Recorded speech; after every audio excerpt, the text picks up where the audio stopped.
Hola mi familia, muy buenas noches, Dios me les bendiga, encantada una vez más como todos los días de compartir este tiempo de edificación de la palabra del Señor. Entonces colocámosla en la presencia de Él, de nuestro Padre amado, del Espíritu Santo, para que sea Él el que nos ministre, nos enseñe, nos guíe, nos muestre el camino, la senda en la cual debemos continuar día a día.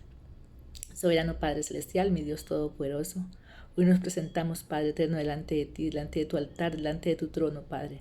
Hoy reconocemos tu grandeza, tu poderío, Señor. Hoy reconocemos que tú eres el eterno, el gran yo soy, el todopoderoso. Hoy reconocemos que tú eres el Alfa y el Omega, que tú eres el principio y el fin, que tú eres el Todopoderoso y que tú eres nuestra mayor necesidad, Señor. Anhelamos conocer más de ti, Señor. Anhelamos ser lleno del conocimiento de tu palabra, Señor. Anhelamos ser lleno del conocimiento de la voluntad tuya, amado Padre Celestial. Anhelamos conocerte más, amado Padre Celestial. Hoy te pedimos, Dios, a través de tu Santo Espíritu, renueva nuestra mente, Señor. Quita toda basura, Señor, todo engaño, toda mentira en la cual el enemigo ha sembrado en nuestras mentes, Señor. Todo eso que no nos deja avanzar, todo aquello que no nos deja conocer más de ti, Señor. Toda esa mentira, Señor, quítala de nuestra mente, Señor. Deja nuestra mente en blanco, Señor, para que pueda ser llena, Padre, de lo tuyo, Señor. Del conocimiento tuyo, de tu verdad, Señor. Te lo pedimos, amado Padre Celestial, en el nombre de tu Hijo Jesucristo. Te damos gracias, Señor, y te bendecimos, Padre. Colocamos nuestras familias en tus manos, Señor. Colocamos cada uno de los hogares en tus manos, Dios, que sea usted haciendo la obra, que sea usted siendo juez y justicia en cada situación que se presente. Te colocamos a los enfermos, Dios, colocamos a los que están presos, Señor, a los que están, Señor, a los que se encuentran amedrentados, dolidos, tristes, enfermos, Señor.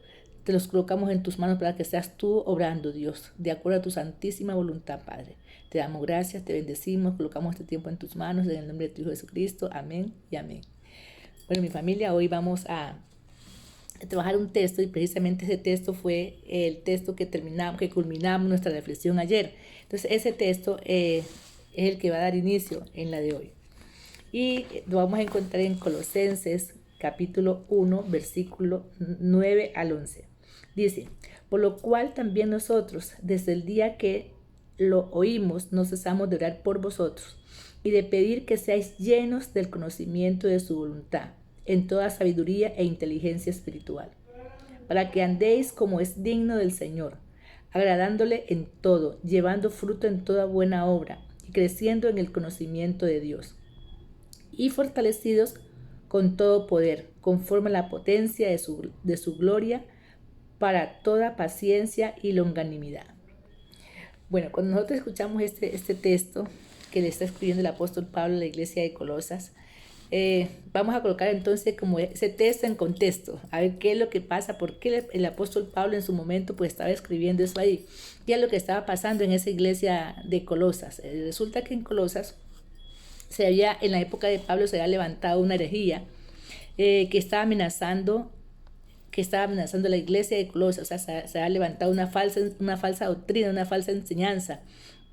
Y esa falsa enseñanza o esa doctrina, esta herejía que se había levantado en esa época, era una combinación entre el ocultismo pagano, entre el judaísmo y entre el cristianismo. Entonces, se habían levantado, habían unido todo eso, y era como especie de un gnosticismo de esa época. ¿Y qué es lo que decía esa herejía? ¿Qué es lo que decía? ¿Qué es lo que hablaba que le preocupaba tanto al apóstol Pablo? Pues resulta que esa herejía decía que Jesús no era ni Dios ni era hombre, era especie de como un personaje semidivino que servía de puente, entre para salvar el abismo que había entre Dios toda la humanidad. Entonces, como Jesús, decían ellos, como Jesús no era ni hombre, no era ni Dios tampoco, entonces Jesús no les servía para satisfacer sus necesidades que ellos tenían. Ellos decían pues que Jesús no tenía ni la autoridad ni tampoco tenía la capacidad para hacer lo que ellos anhelaban que él hiciera. Sin embargo, habían otros creyentes iluminados que se creían ello, que decían que se podía avanzar en el conocimiento espiritual a través de conocimientos especiales, o cuando las personas tenían una rigurosa autodisciplina. Entonces ellos no necesitaban de Dios, no necesitaban de Cristo para ellos alcanzar esa iluminación, porque ellos lo podían hacer ellos mismos. Además, ¿para qué les servía a ellos? Decían, ¿para qué les servía a Jesús? ¿Para qué iban a creer en Jesús? Decían esos personajes, si Jesús no tenía autoridad, no tenía la capacidad para hacer pues lo que ellos anhelaban que hiciera. Y es ahí donde el apóstol Pablo pues ve la necesidad. O sea, él vio pues que esta herejía cómo estaba dañando lo que era el conocimiento de Dios, estaba dañando lo que era la doctrina de quién, del cristianismo. Entonces él tenía que hacer un pare ahí, él tenía que hacerles entender a todos los creyentes de esa época que no era así como estas personas decían, que tenían que seguir conociendo de Dios. ¿Para qué? Para poder llegar a lo que ellos anhelaban conocer. Y que la única persona que les podía hacer que ellos entendieran eso era Dios. No había otra persona. Entonces por eso pide en la oración que sean llenos del conocimiento y la voluntad de Dios. Y vemos nosotros que a través de toda la historia, en esa época y en esta época, en todo tiempo, el enemigo siempre ha querido ahí como dañar, como distorsionar que el conocimiento acerca de Dios, ha querido dañar la mente del hombre, y ha hecho cosas, ha inventado cosas, ha sacado cosas para dañar lo que es la obra de Dios, para dañar la doctrina de quién, del cristianismo. Como por ejemplo, ha inventado cosas como por ejemplo, vemos la evolución. O sea, ¿a quién le atribuye de dónde fue que salió la especie humana a través de la evolución? Y así como la evolución, ha habido muchas otras cosas que el enemigo ha sacado, ha inventado, ¿para qué? Para dañar ¿qué? Para dañar la fe en el cristiano, para dañar esa doctrina del cristianismo. Entonces, ve el apóstol Pablo la necesidad de hacer eso, de pedirle a Dios para que Dios sea el que actúe, para que Dios sea el que obrara en ese momento contra todas esas personas que estaban siendo afectadas por las cosas que se estaban levantando, por las cosas que el enemigo estaba levantando, porque ¿quién era el que andaba detrás de todo eso? Pues el enemigo era el que andaba detrás de todo eso, impidiendo que el conocimiento de Dios se extendiera. Y entonces el apóstol Pablo, ¿qué es lo que dice? ¿Qué es lo que quería el apóstol Pablo? Entonces, que en medio de todo lo que él estaba diciendo ahí, bueno, yo quiero que ustedes tengan el conocimiento de Dios para que su mente sea renovada, para que ustedes esas mentiras que les han hecho creer, ya no crean esas mentiras, sino que crean lo que Dios está diciendo, crean lo que Cristo hizo en la cruz del Calvario. Eso es lo que él estaba diciendo. Y de hecho, en el mismo Pablo, en el libro de los Romanos, capítulo 12 dice, 12:2, dice, no os conforméis a este siglo, sino transformaos por medio de la renovación de vuestro entendimiento, para que podáis comprender, para que comprobéis cuál sea la buena voluntad de Dios, agradable y perfecta. ¿Qué les está diciendo aquí el apóstol Pablo? Hombre, si el mundo dice eso, el enemigo dice eso, no lo creas,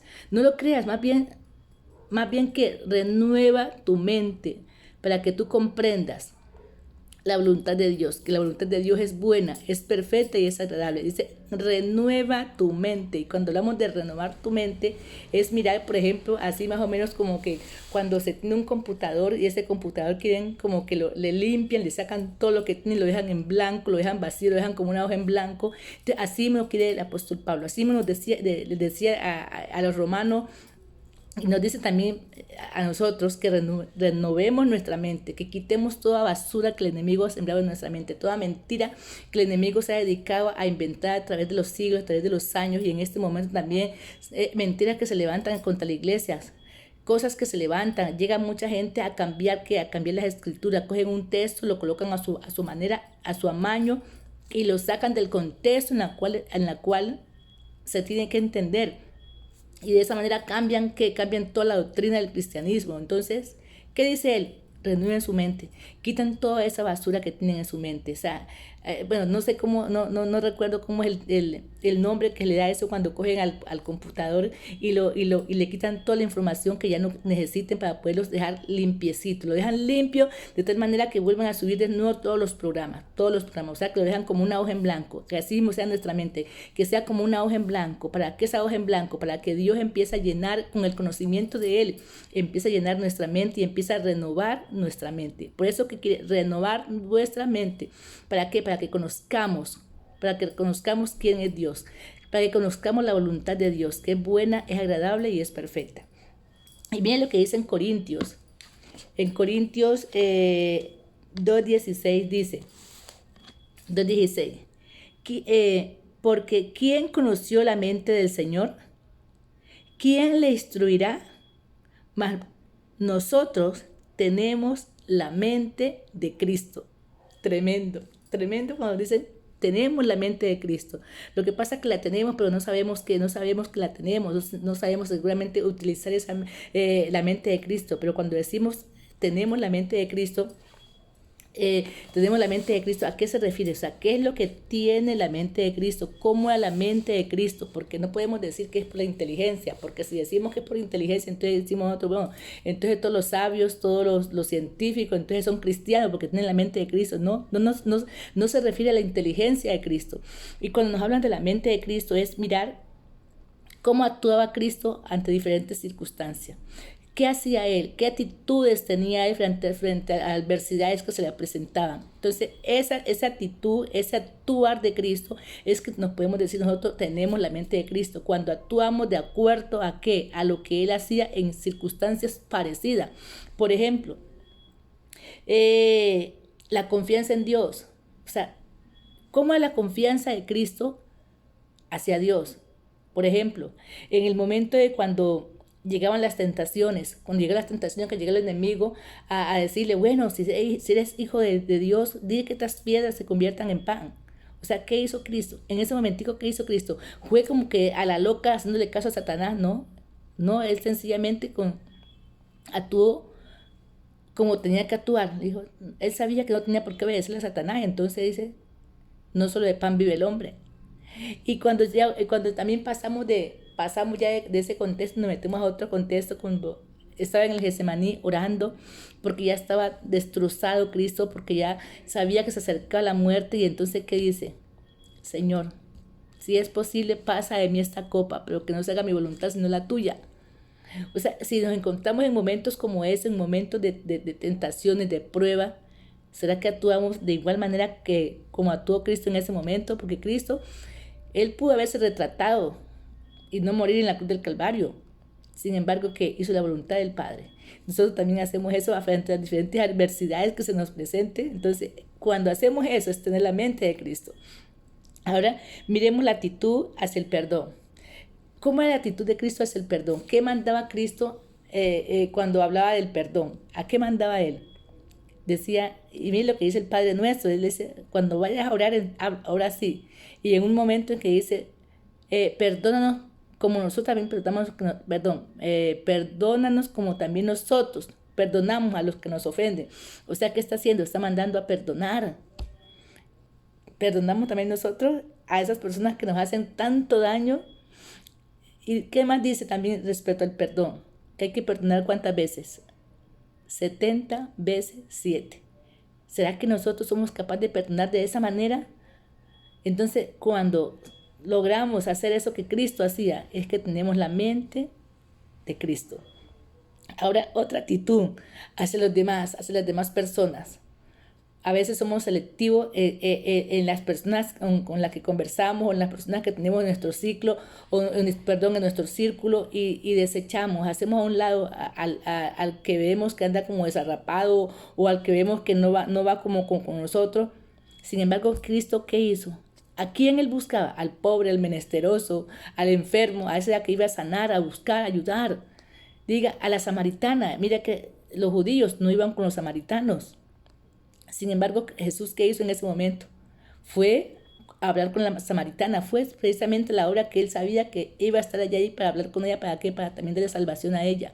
Entonces, mire que Cristo también actuó de esa manera. hacia los demás. O sea, Él no hacía selección de personas, no. Él miraba los corazones, independientemente de quién fuera la persona.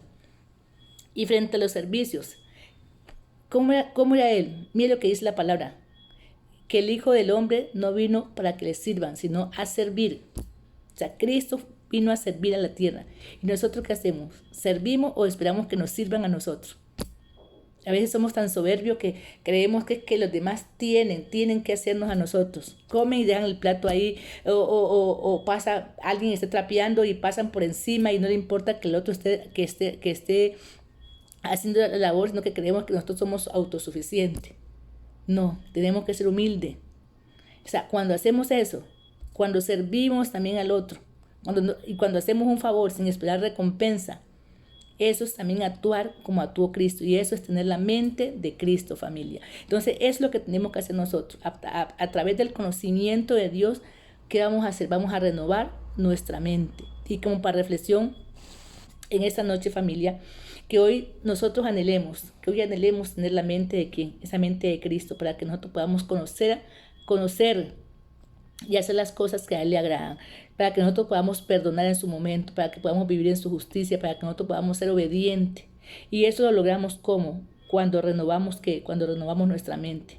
Cuando a través del conocimiento de Dios somos capaces de renovar nuestra mente. Cuando cogemos y sacamos toda esa basura que el enemigo ha sembrado en nuestro corazón, que el enemigo ha sembrado en nuestra mente, familia. Cuando decidimos sacar toda esa basura, toda esa escoria que el enemigo ha puesto ahí, y decidimos decirle al Señor que sea Él el que inicie esa página de ese libro, que sea Él el que escribe, que sea Él el que llene, que renueve esa mente, que renueve ese corazón, que renueve todo. Cuando le decimos eso, es cuando tenemos la mente de Cristo. Y que hoy podamos tener la mente de Cristo nosotros, y que podamos ser renovados en el conocimiento de la palabra del Señor. Oramos, familia.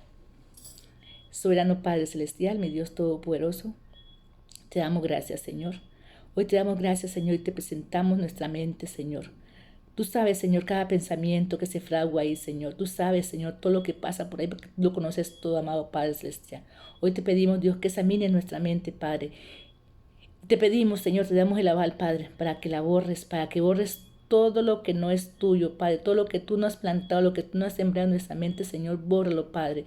Y te pedimos, Dios, que lo llenes, Padre, con el conocimiento tuyo, con el conocimiento de tu voluntad, Señor, con el conocimiento tuyo, mi Dios Todopoderoso. Te damos gracias, Señor, te bendecimos y anhelamos, Señor, esta noche una vez más, Señor, pedirte que seas tú orando en nuestras vidas, Señor, que a través de una mente renovada podamos ser esos hijos que tú quieres que seamos, Padre. Te damos gracias, te bendecimos, colocamos el tiempo en tus manos, en el nombre de tu Hijo Jesucristo. Amén y amén. Bueno, mi familia hermosa, me encantó una vez más con ustedes estar aquí y compartir este tiempo. Que la gracia del Padre, del Hijo y del Espíritu Santo reposen sobre cada uno de ustedes. Dios les bendiga.